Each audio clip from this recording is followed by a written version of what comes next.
우리가 지난주에 베드로의 설교를 통해서 예수님께서 십자가의 죽으심과 부활을 통해서 주와 그리스도가 되었다라는 것을 살펴보았습니다. 그러면서 이 복음의 진리만으로도 충분한데 구약에 가장 존경하는 다윗의 말씀을 근거로 가지고 와서 이 다윗이 말했던 이것이 예수 그리스도로 말미암아 성취된 것이다 라고 말하니까 많은 사람들이 어떻게 했어요? 그 말을 듣고 어찌할꼬 하면서 가슴을 치는 그러한 일들이 벌어졌죠. 그러니까 베드로가 이야기합니다. 회개하여 세례받고 죄사함을 받으라 라고 하는 이 일을 통해서 그날에 세례를 받은 성도들의 숫자가 얼마나 됐다고요? 3,000명이나 되었다라고. 그래서 이 3,000명의 성도들이 확 늘어났어요. 그 마가의 다락방에서 한 120여 명의 성도들이 모여서 기도했다라고 하는데 3,000명이 늘어났잖아. 그럼 총 몇 명이에요? 3,120명이 성도들이 갑자기 많아진 거예요. 그러니까 이 갑작스럽게 이렇게 늘어난 교회를 어떻게 사도들이 어떻게 운영하고 어떻게 돌보았는지 오늘 말씀을 통해서 우리 함께 살펴보도록 하겠습니다. 이제 우리 함께 읽겠습니다. 시작. 교회는 사도들의 가르침을 받았습니다. 함께 빨간색 시작. 사도의 가르침을 받아. 아멘. 제일 먼저 교회는요, 사도들의 가르침을 받았습니다. 사도들의 가르침을 받았습니다. 교회가 가장 먼저 힘쓴 것이 무엇이냐면 사도들의 가르침을 받았다라는 것이에요. 성경에는요, 순서가 의미가 있어요. 가장 먼저 나온 것이 가장 중요하기 때문에 가장 먼저 말한다라는 것이죠. 교회가 가장 애쓴 것이 무엇이냐면 십자가 복음, 하나님의 말씀을 듣기를 원했다라는 거예요. 베드로의 설교를 통해서 배운 것처럼 예수 그리스도께서 주와 그리스도가 되셨다라는 것. 구약에서 말씀하신 모든 것이 예수님을 통해서 성취되었으며 예수님께서 승천하시면서 내가 속히 오리라, 내가 올라갈 때와 동일하게 모든 사람이 볼 수 있도록 다시 속히 올 것이다 라고 말씀하신 모든 것들을 눈으로 보고 가르침을 받았던 이 사도들을 통해서 하나님 나라의 복음을요 끊임없이 전해졌다라는 것이죠. 사도들은요 봤잖아요. 그죠? 들었잖아요. 그러니까 증인으로서 나의 증인이 되리라라고 하신 그 예수님의 말씀을 통해서 교회 성도들에게 하나님의 말씀을 계속해서 전하며 가르쳤다라는 것이죠. 그로 말미암아서 어떤 일이 펼쳐졌습니까? 그들에게 성령이 임하게 됐잖아요. 강한 바람 같은 게 막 불었고 각 사람 위에 불의 혀 같은 것이 막 움직이고 온 집안에 가득했다라는 것을 어느 누구도 부인할 수 없잖아요. 그리고 그 성령이 임함으로 말미암아 나에게 엄청난 일들이 펼쳐졌다라는 것. 내가 이전과는 다른 새로운 사람이 되었다라는 이 경험적이며 이 체험적인 이 일들이 자신에게 펼쳐졌다라는 것을요, 거기 있었던 사람들은 부인을 할 수가 없는 거예요. 실제로 성령이 임했잖아요. 그러니까 성령이 임했다라는 것을 뭘로 자기네들이 드러내느냐? 바로 예수님이 누구이시며 성령이 오셨다라는 것은 어떤 의미이며 그렇다면 우리는 어떻게 살아야 하는가? 이게 궁금해야 하지 않겠어요? 성령 받은 자들로서. 따라서 알면 알수록 구약에서 이 말씀이 예수 그리스도로 말미암아 성취되었다라고 하는데 얼마나 궁금하고 또 얼마나 알고 싶을까요? 예수님에 대해서 알면 알수록요 하나님에 대해서 알게 되는 것인데 따라서 그 사도들이 가르침을 전하는 이 예배 시간이 얼마나 깊어지고 감사하며 삶이 견고해지고 정말로 그러한 일들이 펼쳐지지 않겠습니까? 그 전에는요, 그거지라고 했는데 성령으로 말미암아서 이제는 정말 그것이 믿어지고 그대로 살고 싶어지고 하나님의 뜻대로 살아갈 수밖에 없는 그 열망들이 우리들 가운데 계속해서 펼쳐진다는 거예요. 우리 지난주에 살펴봤죠. 성령은 진리의 영으로서 예수 그리스도의 말씀을 생각나게 하시고 깨닫게 하시는 분이신데 성령 공동체인 교회에 사도들의 복음을 통해서 이 가르치는 곳이며 배우는 곳이 어디냐? 바로 교회라는 곳이에요. 하나님의 말씀이 계시되며 가르쳐지는 곳이 바로 교회라는 것이죠. 따라서 교회는요, 공부하는 곳이에요. 우리가 학교 가서 가르침을 배우듯이 교회에서는요, 하나님의 말씀에 대해서 가르침을 받아야 한다라는 마음가짐이 우리들 마음 한켠에 귀하게 자리 잡았으면 좋겠어요. 사도들은요, 가르침을 베풀 자격을 부여받은 사람들입니다. 우리가 살펴봤잖아요. 사도 뽑을 때 어떤 자격이 있었어요? 우리와 함께 다니며 예수 그리스도의 십자가의 죽으심과 부활을 보고 그것을 증언해야 할 사람들. 그래서 우리들 중에 함께 있었던 그 사람을 하나 뽑았죠. 그게 누구였어요? 마띠아였잖아요. 그래서 이 사도들은 이 가르침을 베풀 자격을 부여받은 사람들이었어요. 그럼 그들이 무엇을 가르칩니까? 바로 성경을 가르친다라는 거예요. 성경. 그래서 교회는요, 사도들의 터 위에서 세우심을 입었다라고 성경이 말하는 거예요. 사도들의 터, 사도들이 가르치는 이 복음, 이 복음 위에 세우심을 입은 것. 그래서 말씀 위에 교회가 세워지는 거예요. 이 성경을 기초로 교회가 세워지지 않으면요, 그거는 교회라고 말할 수가 없다라는 거예요. 따라서 교회는요, 본질적으로 하나님께 예배드리며 배우는 곳이라는 거죠. 이것이 교회의 가장 핵심적인 특징이라는 거예요. 교회는요, 복음에 대해서 배워야 한다라는 거예요. 교회는 가르치고 배우는 곳입니다. 배울 때 교회와 가정에서도요, 말씀을 배우고 날마다 성전에 모였더라고 하니까 얼마나 배우고 싶었을까요? 놀라운 것은요, 우리가 예수 그리스도를 인격적으로 만났다, 회심했다 이런 얘기를 하거든요. 그러면요, 어떤 일들이 펼쳐지냐면 매일매일 성경을 보고 싶고 기도하고 싶고 교회에 가고 싶대요. 그거는 모든 사람들의 공통적인 반응인 것을 알 수가 있죠. 그래서 이들은요, 회심하고 나니까 성령이 그들에게 임하니까 매일매일 그들과 함께 말씀을 나누고 말씀을 가르치고 교제하고 계속 그러고 싶었다라는 거예요. 힘썼다라는 뜻의 의미는요, 끈기 있게 계속해서 배우는 것을 의미한다라는 거예요. 끈기 있게 계속해서 배우는 것을 의미한다라는 거예요. 계속해서 배우는 것. 궁금하지 않겠어요? 어느 정도까지 배워야 배웠다라고 말할 수 있느냐라고 질문한다면 무엇을 믿는지 확실하게 말할 수 있어야 한다라는 거예요. 그래서 너 교회 가서 뭐 배우는데? 라고 할 때 그냥 그래요 말하는 게 아니라 무엇을 믿는지 내가 확실하게 말할 수 있어야지 정말 잘 배웠다라고 말할 수 있다라는 것이죠. 이것을 하지 않으면은요, 믿기가 어려워요. 그리고요, 성경을 해석하기가 어렵다라는 거죠. 모든 영역에서 하나님의 말씀을 설명하고 부연 설명할 수 있도록 성경을 깊이 알아가야 한다라는 거예요.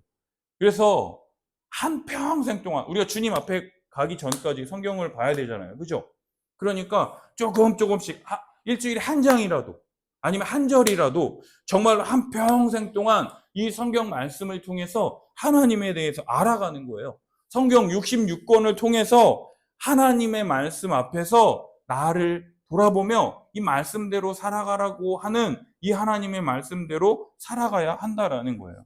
따라서 교회는요, 사도적 가르침이 왕성하게 풍성하게 모든 성도들이 만족할 만큼 가르쳐지는가? 이게 참된 교회와 거짓 교회를 나누는 중요한 분수령이 된다. 성도들이 하나님의 진리에 대해서 들으면 들을수록 모호하고 이건가? 라고 하면 그건 거짓 교회예요. 그런데 복음에 대해서 들으면 들을수록 그지 이게 하나님의 은혜인 거지 라고 안다면 그것이 참된 교회가 된다라는 거예요.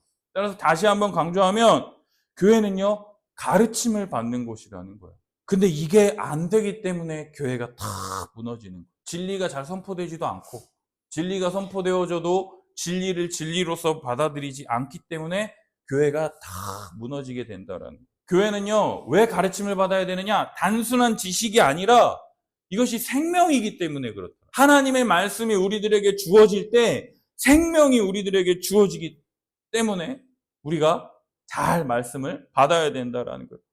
이 말씀이 우리 삶의 매일의 양식입니다. 날마다 새롭게 되어지는 은혜의 방편이라는 거예요. 하나님의 통치를 받는 방식이며 내 삶이 충만해지도록 돕는 통로이기 때문에 말씀은 그리스도인에게 하나님의 안식을 누리는 복된 길이라는 거예요. 따라서 이 말씀이 실제로 믿어져야 된다라는 거예요. 이 말씀이 정말 나에게 좋아 죽겠어야 돼. 이 말씀이 좋아 죽겠어야 하는데 이 말씀이 그냥 그렇네. 이럴 수도 있고 안 그럴 수도 있지. 그렇다면은요, 정말 내가 예수님을 믿는가, 거듭났는가 의심해 봐야 된다라는 거예요. 정말로 내가 목사이기 때문에 내가 교회를 10년, 20년 집사고 장로고 뭐 해가지고 나는 구원 받았다라고 해서는 절대로 안 된다라는 거예요. 하나님의 말씀이 믿어지고 정말로 그 말씀이 너무나도 은혜가 되고 기뻐해야 한다라는 것이죠. 근데 놀라운 건 뭐냐면 이 회심, 거듭나지 않고 신앙생활을 하게 된다면 어떻게 되느냐? 자기 자신만을 위한 신앙생활을 할 수 있게 된다라는 거예요. 하나님을 위한 신앙생활이 아니라 자기 자신을 위한 신앙생활을 할 수 있게 된다라는 거예요. 많은 사람들이요, 성경 봐야 되는데, 성경 봐야 되는 거 우리 다 알고 있잖아요. 그죠? 성경 봐야 되는 거 다 알고 있는데, 우리가 바쁘다라고 해서, 뭐 해가지고 성경 못 읽었어요. 라고 할 때, 우리가 성경 못 읽어서, 좀 죄송하다, 안타깝다, 말씀을 좀 가까이 해야 되는데, 그러한 안타까운 마음으로 이렇게 이야기를 해야 되는데, 제가 바빠가지고요, 그냥 너무 그냥 이랬는데 그래도 주님이 은혜 주셔서 그냥 잘 산 것 같아요. 이렇게 막 말하는 사람들이 있어. 말씀을 못 봐서 안타깝고 회개하는 마음으로 정말 하나님의 말씀을 가까이 해야 하는데 그렇지 못한 그런 마음을 가지고 있어야 되는데 그냥 내가 바빠서 성경 못 보는 것을 그냥 아무렇지 않게 이야기하는 사람들이 있다라는 거예요. 정말 남 좋으라고 성경 봅니까, 여러분? 누구를 위해서 성경을 봐야 되는 거예요? 나를 위해서. 정말 이 말씀이 나에게 생명의 말씀이라는 것, 이스라엘 백성이 광야에서 아침마다 만나를 주셨잖아요. 그래서 그걸 먹고 살았잖아. 근데 우리에게 주시는 만나가 뭐냐면 이 생명의 말씀이라는 거예요. 이 말씀을 먹어야 내가 영적으로 살찌는 거예요. 근데 내가 이 말씀을 먹지 않으니까 날마다 점점 살이 빠지는 거예요. 굶어가는 거예요. 나의 영혼이 점점 죽어간다라는 것이죠. 정말로 말씀이 송이꿀보다 꿀보다 더 달다라고 하는데 다윗이 그렇게 말했거든요. 하나님의 말씀이 어찌 그리 내게 단지요. 꿀보다도 더 답니다. 이렇게 말했단 말이에요. 정말 이 꿀보다 하나님의 말씀이 더 달다라는 것을 느껴야 된다라는 거예요. 여러분 놀라운 건 뭐냐면 바쁜 사람도요. 할 건 다 해요. 바쁜 사람이 연애 안 하느냐? 연애한다라는 거죠. 목사님도 군대 생활할 때 시간이 없었어. 그래서 어떻게 했는 줄 알아요? 사모님이랑 연애할 때 11시 반에 막차 타고 서울에 올라와가지고 새벽 1시 반인가 2시에 사모님 얼굴 보고 그 숙대 앞에 서울역 근처에 사우나에서 그냥 잠자고 새벽 6시부터 막 같이 데이트하고 막 그랬어요. 시간이 없으니까. 왜? 토요일 날 와서 일요일 날 바로 부대로 들어가야 되니까 시간이 없어가지고 막차 타고 막 와가지고 연애를 했어요. 그렇게라도 해가지고 사모님이랑 막 데이트를 하고 집에 가고 바쁘다 그래도 사람들은요 할 것 다 해요. 막 힘들대. 그러면서 자기 좋아하는 드라마는 다 보고 자기 좋아하는 영화는 다 챙겨보고 할 것 다 한다라는 거예요. 그런 하게 다 돼요. 근데 성경을 가까이 하지 않고 말씀도 읽지 않고 기도하지 않는 것에 대해서 정말 내 마음에 어떠한 그런 슬퍼함이 없다. 그러면 이거는 문제가 있다라는 거예요. 하나님의 말씀을 가까이 하지 않으면 우리 믿음이 흔들리고 믿음이 약화될 수 있기 때문에 그렇다라는 거예요. 말씀을 가까이 하지 않으면 우리의 믿음이 흔들려요. 그래서 점점 약화할 수밖에 없어요. 왜냐하면 우리는 망각의 존재예요. 잃어버리는 것이 쉬운 사람이라는 거예요. 그리고 우리는요, 사탄의 공격과 유혹 앞에서 속수무책으로 넘어지는 사람들이라는 거죠. 날마다 그리스도 안에서 새롭게 된다라는 것이 무엇입니까? 더군다나 말씀을 가까이 하고 살아간다라는 것은 이 말씀을 통해서 하나님과 동행하고 정말로 하나님을 통해서 하나님이 주시는 은혜로 말미암아서 하나님이 걸어가신 예수님이 걸어가신 그 길을 따라가는 것인데 우리가 그 예수님을 닮아가려고 따라가려고 합니까? 우리 모습 가운데서요. 주님의 모습이 우리들 가운데 드러나야 된다라는 거예요. 예수님처럼 자비롭고 예수님처럼 다른 사람을 위해서 헌신하며 다른 사람을 위해 살아가는 삶으로 자신을 내어주는 삶으로 변화되어야 된다라는 거예요. 우리를 보고서 아, 예수님이 생각난다라고 할 수 있을 정도로 우리가 그런 삶을 살아가야 한다라는 것이죠. 이렇게 하니까 하나님과 늘 말씀과 함께 하니까 어떻게 말씀을 제대로 보지 않을 수 있겠어요? 교회 오래 다녔는데도 어쩜 그렇게 모릅니까? 복음의 진리에 대해서 교회 공동체에 속해서 예배만 제대로 드리면 복음의 은혜에 대해서 알 수 있는데 왜 그렇게 자꾸 멀리하고 거부하고 받아들이지 않고 있습니까? 교회의 가르침은, 교회는요, 가르침, 사도들의 말씀을 계속해서 강조하기 때문에 계속 날마다 배우잖아요. 그러니까 우리가 어렵다, 힘들다, 이럴 수 있지만, 그러나 계속해서 반복해서 가르치잖아. 목사님이 형벌대속적 죽음을 여러분들한테 한 번만 가르쳤어요? 계속 가르치고 지금도 계속 가르치잖아요. 왜요? 잊어버리니까. 잃어버리지 말라고. 정말로 그게 중요하고 그것을 믿을 때에 정말로 성령님이 우리 마음 가운데 오신다라는 것을 계속해서 가르쳐야 되기 때문에. 따라서 모른다면은요, 진짜 맘먹고 안 믿어! 하지 않으면 교회에서 계속 설교를 통해서 가르침이 선포되어지는데 나 안 믿어, 저거 안 들을 거야! 이렇게 하지 않는 이상 모른다면은요, 정말 성령의 일하심 같은 신비한 영역이라는 거예요. 어쩜 저렇게 모를 수가 있지? 그렇게 가르치는데도 모른다? 예수 그리스도의 십자가의 부활로 말미암아 말도 안 되는 일들이 우리 가운데 펼쳐져서 죄로 인해 죽을 수밖에 없는 우리가 예수님을 믿음으로 예수 그리스도와 연합하여 하나님 나라에 들어갈 수 있는, 그래서 하나님을 알아가고 예수 그리스도를 알아갈 수 있는 존재로 우리를 변화시켜 주셨다라고. 이를 위해서 가르침을 맡은 목사는요, 이 가르침이 중요하기 때문에 이 복음을 잘 가르치기 위해 애써야 되며, 교회는요, 이 가르치는 목사님을 위해서 기도하는 거예요. 그래서 오늘 엄마가 기도했잖아요. 목사님을 통해서 하나님의 은혜의 말씀이 잘 선포되게 해달라. 하나님의 말씀으로 충만하지 않으면요, 우리는요, 이상해질 수밖에 없다라는 거예요. 교회가 하나님의 말씀으로 충만해질 때 교회가요, 옳은 방향으로 나아가며 사회적으로 빛과 소금의 역할들을 잘 감당할 수 있다라는 거예요. 따라서 교회는 예수 십자가 복음을 붙들고 모든 성도가 복음 위에 굳게 서 있는지 확인하고 점검하는 일에 전심전력을 다해야 된다라는 거예요. 목사가 앞에 서서 가르치고 장로와 집사들이 그것들이 잘 가르치고 있는지 점검하고 섬김을 통해서 모든 성도가 하나님의 말씀을 배우는 일에 헌신하며 아멘으로 화답하고 전심전력을 다해서 나아갈 때 거룩한 교회가 된다라는 거예요. 말씀을 들으면요, 여러분 어떤 생각이 드는 줄 아세요? 말씀을 들으면 이거는 안 돼. 현실과 충돌한다라는 것을 느낄 수밖에 없어요. 왜냐? 세상에서는 뭐라 그럽니까? 네가 하고 싶은 대로 해. 네가 원하는 대로 해 라고 하잖아요. 근데 성경은 뭐라 그러는 줄 아세요? 한 알의 밀알이 썩지 아니면 열매를 맺지 못한다라고 얘기해요. 그게 무슨 말이냐? 죽으라는 거예요. 네가 죽어야지만 그곳에 썩어야지만 많은 열매를 맺을 수 있다. 세상의 가르침하고 성경의 가르침은요, 말도 안 돼요. 성경에 뭐라 그럽니까? 오른뺨 때리면 뭐라 그래요? 왼뺨을 돌려드려요. 말이 돼요? 내가 맞았는데 안 때리면 다행이죠? 근데 뭐예요? 왼쪽 뺨 때리라고 돌려대래요. 이게 가능해요? 오리를 가자면 십리를 걸어가 주래요. 2배나 더 하래. 성경의 가르침은요, 이 세상의 가르침하고 충돌된다라는 거예요. 그래서 어떻게 됩니까?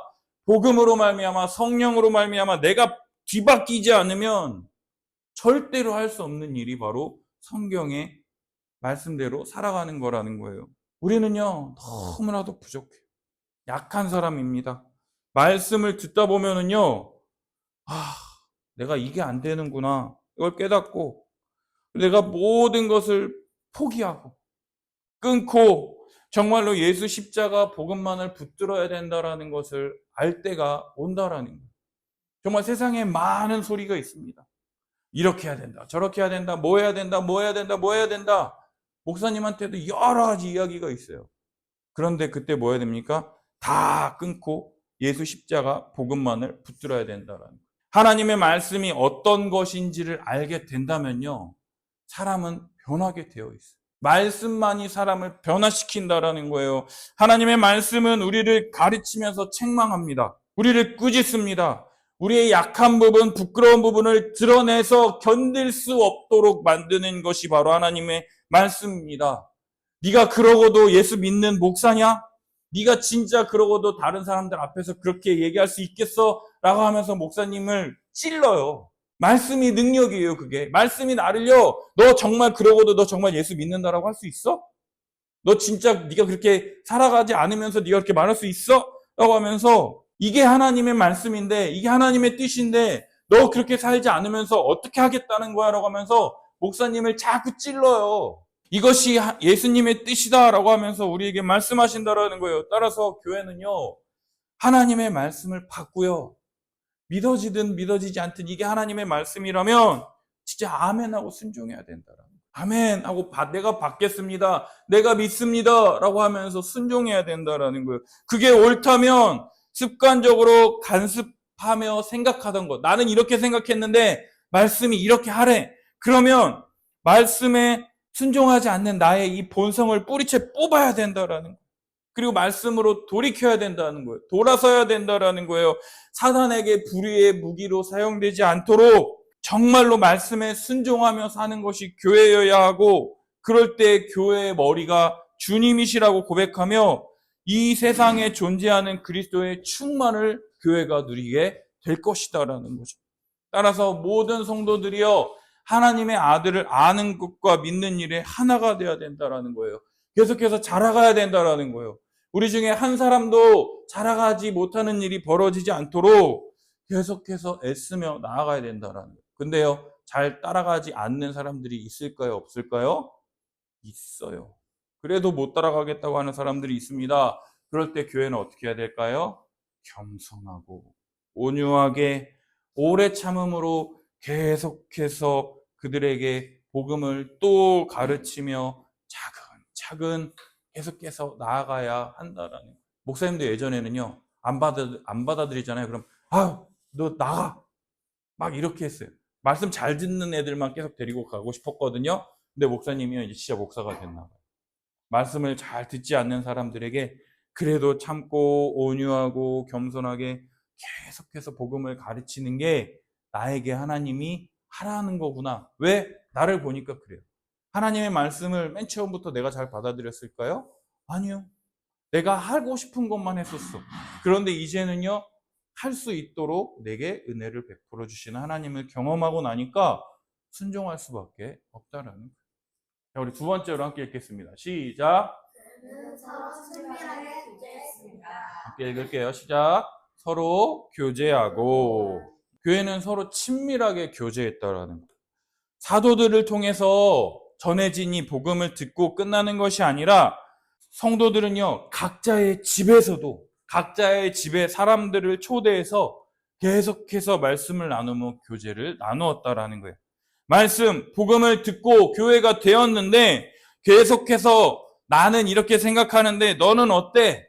라고 하면서 들은 바 말씀을 계속해서 나누면서 설교 나눔이요, 교회에서만 펼쳐지는 게 아니라 가정에서, 일상 곳곳에서 하나님의 말씀을 계속해서 나누며 은혜를 점검하며 은혜를 나누는 놀라운 일들이 계속해서 펼쳐지게 되었다라는 거예요. 우리 교회가 멀리 떨어져 있으니까, 목사님이 멀리 떨어져 있으니까, 그리고 또 막 바쁘다 보니까 우리가 개인 생활에만 많이 이렇게 집중되어 있고 치중되어 있는데, 우리가 기억해야 될 게 있어요. 그게 뭐냐면 혼자서는 절대로 거룩해질 수 없다라는 거예요. 나 혼자서 잘한다라고 해서 거룩해질 수가 없어요. 성화, 거룩한 삶이라는 것은 교회적 성화를 빼놓고서는 절대로 이룰 수 없다라는 것이죠. 교회를 통해서, 함께 교회에서 하는 것들을 통해서 내가 하기 싫어도, 원치 않아도 교회에서 하는 것들을 함께 애쓰며, 그리고 내 개인적으로 혼자서 노력해야 되는 것, 이 두 가지가 함께 이루어 갈 때 거룩한 삶이라는 것이 완성이 된다라는 거예요. 근데 대부분의 성도들은 두 가지 중에 하나만 하려고 그래요. 뭡니까? 교회에서 하는 것만 하고 나 개인적으로는 또 안 하거나, 아니면 나 혼자서만 하고 교회적으로 하는 것들은 하지 않으려고 하는 것 또한 둘 다 잘못됐다라는 거예요. 교회에서 하는 것도 열심히 하면서 내 개인적으로 해야 하는 모든 것들도 잘 해야 된다라는 거예요. 왜 그러냐? 성령으로 말미암아 한 몸 된 공동체, 성령으로 말미암아 결속된 공동체에 걸맞는 삶의 방식이 뭐냐면 코이노니아 교제라는 거예요. 한 공동체, 예수 그리스도를 머리로 우리가 한 몸, 한 가족 되었다라고 말하는 것이죠. 그래서 당연하게 살아가는 방식이라는 거예요. 입으로 말하고 코로 숨쉬듯이 날마다 함께 모여 살아가는 것, 그것이 코이노니아 교제라는 거예요.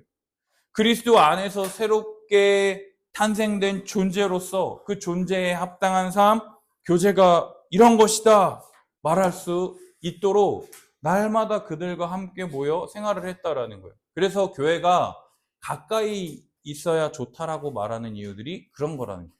멀지 않고 가까이 있어서 예배 때도 만나고 뭐 우리 집에 초대해가지고 밥도 먹고 힘들 때 도와주기도 하고 이런 일들이 펼쳐져야 한다라는 거죠. 근데 이 교제는요, 중요한 게 있어요. 그게 뭐냐면 우리의 노력도 필요하지만 이 교제는 성령의 사역이라는 것도 믿어야 된다. 우리가 열심히 합시다 하는 것도 필요하지만 성령님이 은혜 부어주셔야지만 된다라는 거예요. 어떻게 은혜가 부어집니까? 말씀을 통해서 우리가 하나라는 것을 다 믿을 때에 이러한 코이노니아가 펼쳐지게 된다라는 거죠. 이번 주에 우리 아이들하고 사도신경을 배우면서 성도의 교제에 대해서 배웠죠.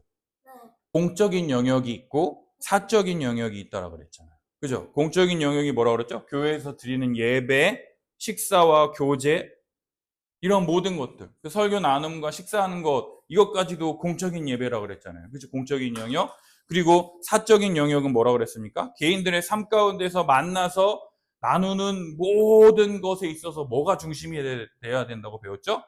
말씀이 중심이 되어야 된다고 배웠잖아요. 말씀이 없으면 세상 사람들의 모임과 다를 바가 없다라는 거예요. 교회는요, 아까 말했잖아요. 배우는 곳이어야 된다고. 뭘 배워야 되는 거예요? 말씀을 배워야 되는 곳이에요. 말씀을 나누는 곳이어야 돼요. 교회는 예수님의 은혜로 말미암아 탄생됐기 때문에 우리에게 베푸신 은혜를 자랑하고 찬양하는 공동체예요. 그런데 말씀을 잘 듣지도 않고 말씀에 관심도 없다 보니까 다른 사람은 막 주일날 들었던 설교를 나누는데 나는 주일 설교도 잘 못 들었어. 그러니까 할 얘기가 있어요, 없어요?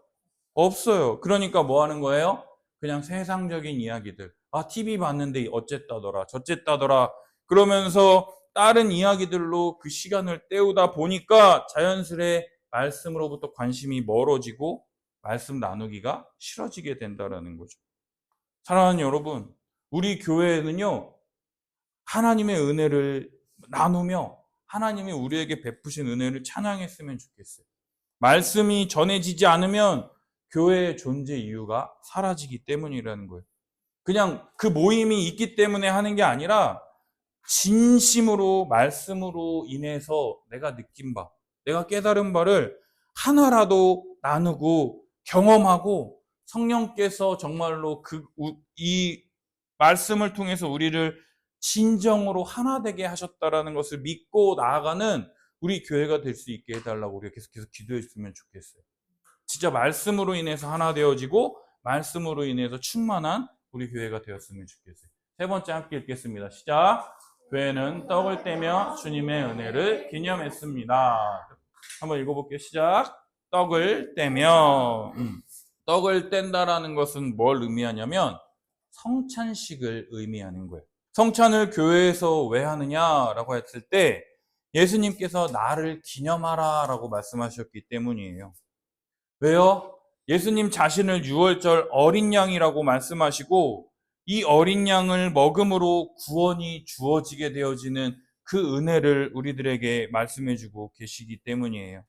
이 유월절에 어린 양은요, 예수님의 십자가 사역을 기념하는 것이기 때문에 그래요. 떡을 떼며 포도주를 따름을 통해서 예수님의 살이 찢겨지고 예수님이 피 흘리신 것을 우리 눈으로 보고 그 떡과 잔을 먹음을 통해서 예수 그리스도께서 나를 살리시려고 죽으셨다라는 것을 분명히 하는 것이 바로 이 성찬식이라는 거예요. 성찬을 이야기할 때 보이는 복음이라고 얘기해요. 보이는 복음. 눈에 보이잖아. 입으로 먹고 배부르고 이 양분이 내 온몸으로 퍼지는 것을 느끼고 체험함으로 내 몸이 알아차리는 거예요. 따라서 성찬식을 통해서 교회가 존재하는 한 그리스도의 형벌대속적 죽음, 십자가의 죽음으로 그분을 먹고 내가 살아난 존재다. 그분의 생명력과 활력이 내게 주어져서 새로운 존재로 살아갈 수 있도록 주님이 내게 선물로 주셨다라는 것을 찬양할 수 있어야 된다라는 거죠. 이 성찬을 하면서. 그래서 이것을요, 예수님이요, 기념하라라고 말씀하셨어요. 왜요? 우리가 잊어버리니까. 아까 말했죠? 우린 그 좋은 것도요, 한 달 지나면요, 다 잊어버려요. 우리는 망각의 존재예요. 그래서 잊어버리니까 알고 믿은 것을 날마다 새롭게 하고 잊지 않으려고 우리들에게 이것을 기념하라라고 예수님께서 말씀하셨다라는 거예요. 그래서 우리 성찬 애찬식 우리 했잖아요. 여러분들에게 빵을 찢어주면서 포도주를 따르면서 눈으로 봤잖아요. 그걸 먹었잖아요. 그 양분이 우리 몸에 퍼지잖아요. 그리고 우리 힘을 내서 살아가잖아요. 배고픔을 면하잖아요. 그래서 예수님을 먹어야 된다는 거예요. 그리고 이 성찬식을 행하면서 과거에만 그렇게 했던 게 아니라 현재도, 오늘도 우리가 예수님을 먹고 마심으로 살아간다라는 것을 기억해야 된다라는 거예요. 그 은혜가 과거에만 있었던 게 아니라 오늘도 내가 예수님을 먹고 마심으로 살아간다, 믿어야 된다라는 거예요. 그래서 성찬식은 은혜의 방편이라고 했잖아요. 기억나요? 은혜의 방편이라고? 그리스도가 이루신 모든 것을 믿음으로 먹고 누리는 것이에요.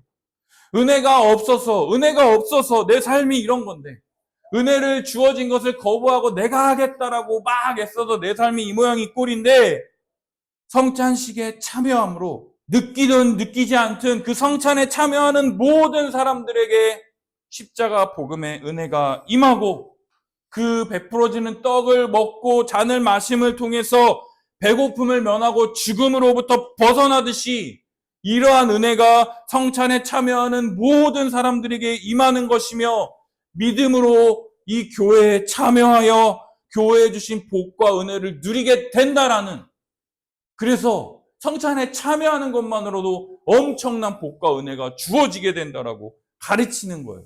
그리고요, 이 성찬식에 참여한 사람들이 있잖아요. 그 사람들이 뭐예요? 그리스도 안에서 한 몸, 한 가족이다라는 것을 깨닫는 거예요. 왜요? 이 떡과 잔에 참여하는 자들은 누구예요? 예수 그리스도를 머리로 해서 우리를 한 몸, 한 가족 되었다라는 것을요, 보는 거예요. 그러니까 누가 이 떡과 잔에 참여하나 이렇게 잘 봐야 돼요. 왜요? 그 사람과 계속해서 친밀하게 교제하고 계속해서 말씀을 나누고 사랑하며 섬겨야 할 대상이기 때문에 그렇다라는 거예요. 여러분, 우리가 함께 먹고 마시는 것은요, 그리스도와 연합해서 그리스도로 말미암아 그리스도가 우리 안에 계시기 때문에 그래요. 그분과 연합하여 우리가 그리스도 안에 있는 것이며 그분으로 말미암아 살아간다라는 것을 보여주는 거예요. 믿은 후에 보니까 뭐예요? 믿기 전에는 몰랐어요. 믿은 후에 보니까 뭐예요? 그리스도 안에 여기 있는 모든 사람들이 다 있구나라는 것을 믿음의 눈을 들어서 보게 된다라는 거예요. 내가 한 게 있어요? 없어요? 아무것도 없어요. 내가 한 건 그냥 예수님을 믿은 것뿐인데, 그 믿은 후에 그리스도 안에서 우리를 다 하나 되게 하신 예수님의 그 십자가만 보이는 거예요. 그래서 예수님이 하신 일을 믿고 의지하며 기념하는 것이며, 이것을 먹고 마심으로 날마다 확신하는 거예요. 확증하는 거예요. 이것이 내게 주어진 은혜다. 이 성찬에 참여하는 모든 사람들이 내가 사랑해야 될 한 가족이다. 그리고 그리스도의 피와 한 몸에 참여해서 정말로 주님 다시 오실 때 이 사람들과 함께 예수님을 찬양하는 엄청난 복과 은혜가 우리들에게 계속해서 주어져 있다라는 것을 믿으며 나아가는 것이 바로 이 성찬의 의미라는 거예요. 네 번째, 함께 읽겠습니다. 시작. 교회는 기도하는 일에 힘썼습니다. 읽을게요. 기도하기를 힘쓰니라. 아멘. 여러분, 기도는요, 예수님을 참되게 믿는 사람이 드릴 수 있는 것이에요. 예수님을 진짜 잘 믿는 사람이 드리는 것이 기도예요. 믿는 사람이 드린다는 것은 두 가지 의미가 있습니다. 첫 번째, 예수 그리스도가 행하신 일을 믿음으로 받아들여서 무엇이 이루어졌고 무엇을 소망해야 하는지 알아야 올바르게 기도할 수 있다라는, 무엇이 이루어졌고 무엇이 앞으로 남았구나, 이게 이루어질 거구나라는 것을 알아야 제대로 기도할 수 있게 된다라는 거예요. 근데 이걸 잘 모르잖아요. 그럼 어떻게 기도하는 줄 알아요? 이방인들이 기도하는 것처럼 기도하게 된다라는 거예요. 여러분, 기도는요, 하나님 믿는 사람만 기도합니까? 아니죠. 기도하면 뭐도 있어요? 불교에서도 기도하고, 그냥 믿지 않는 사람들도 하나님, 부처님, 산신령님 막 이러면서 막 다 기도하는 거 있죠. 그게 이방 사람들이 기도하는 것이다라는 거예요. 하나님은요, 예수 그리스도의 이름으로 기도하라고 우리에게 말씀해 주셨어요. 그죠? 그래서 우리가 기도 끝날 때 뭐 하는 거예요? 예수님의 이름으로 기도합니다. 아멘 하는 거잖아요. 그런데 이것을 모르는 사람들은요, 그냥 자신의 욕망과 탐심을 이루려고 기도하는 어리석은 짓일 뿐이라는 거예요. 우리가 예수님으로 말미암아 한 공동체 되었죠. 예수님으로 말미암아 한 공동체 됐어요. 그것을 믿고 우리가 공동체 되었다라고 함께 기도한다라는 거예요. 하나 된 교회를 이루고 교회로서 존재하며 복음을 전하는 일에 전념할 수 있도록 기도하는 거예요. 공동체가 모여서 함께 바라보는 것들이 있잖아요. 그 공동의 주제를 가진 사람들이기 때문에요, 교회는요, 함께 기도해야 한다라는 거예요. 그게 뭡니까? 하나님이 우리에게 이루신 일을 찬양하는 것이 대부분이에요. 우리에게 죄로 인해 죽을 수밖에 없는 우리를 구원하여 주시니 감사합니다. 정말로 이 우리와 함께 교제하시는 그 하나님이 내 삶 속에서도 계속해서 경험되어질 수 있도록 은혜를 베풀어 주시옵소서. 한 성도도 빠짐없이 하나님의 은혜가 계속해서 부어져서 이 성도가 하나님의 뜻대로 살아갈 수 있도록, 정말 뜻이 하늘에서 이루어진 것 같이 이 땅에서도 내 삶에서도 이루어지기를 바랍니다 라고 하면서 하나님의 나라의 이 다스림과 통치가 내 삶 속에서도 이루어지기를 기도해야 한다라는 거예요. 따라서 모든 성도가 하나님 나라에 참여하는 기도를 해야 한다라는 거예요. 그래서 이 네 가지, 첫 번째 뭐였어요? 사도들의 가르침을 받았죠. 두 번째 뭐였어요? 서로 교제했잖아요. 세 번째 뭐였어요? 떡을 뗐죠. 네 번째 뭐였어요? 기도하기를 힘썼잖아요. 이게 되게 한 절인데 이거를요, 되게 깊게 설명하려면 한도 끝도 없이 할 수 있는데, 이거 원래 하나하나씩 해야 되거든?